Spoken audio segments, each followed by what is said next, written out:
Mohamed, concrètement, en termes de timing, là, je sais pas, je fais un vol d'essai, j'en fais plusieurs, j'adore, je veux franchir le cap comme nos champions, sans en être un, mais débuter un brevet, ça se passe comment en termes de volume, théorie, pratique, comment ça se gère ? Écoutez, il y a une première partie, il vient de l'évoquer, la partie théorique, il faut connaître un petit peu tous ces éléments de compréhension, comment ça vole et comment on utilise cette machine et la réglementation. Ça, c'est la partie théorique, il y a un examen théorique qui est passé. Comme le code Rousseau, comme un code de la route. Allons-y, simplifions comme le code de la route, tout à fait.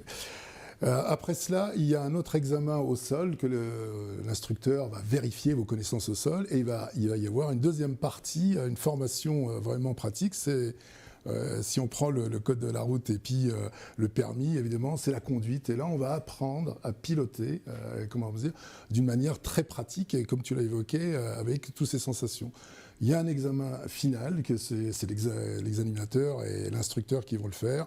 Et là, on est breveté pour une première partie. Et on va devenir pilote tout au long de sa vie en apprenant, parce que bien que le brevet soit délivré à vie, évidemment qu'on va apprendre, puisqu'il y a d'autres choses. On va apprendre la radio, on va apprendre aussi la navigation et bien d'autres choses. Et ça, ce sont des formations en cycle continu, quoi. On a le brevet, mais on continue à... C'est l'objectif de la fédération de permettre à cette formation en continu, bien entendu. Et je peux me permettre, un des intérêts du théorique ULM, c'est que c'est un tronc commun aux 6 classes. C'est-à-dire que quand vous passez la partie théorique, vous pouvez après valider vos pratiques dans chacune des classes. Donc par exemple, on a beaucoup de licenciés qui commencent par le paramoteur et puis qui après se tournent vers l'autogire.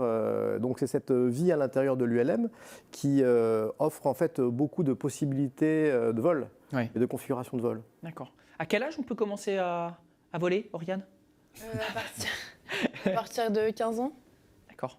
Pour être lâché. On peut être breveté à 15 ans, mais on peut être accompagné Un peu plus tôt, oui. Un peu plus tôt.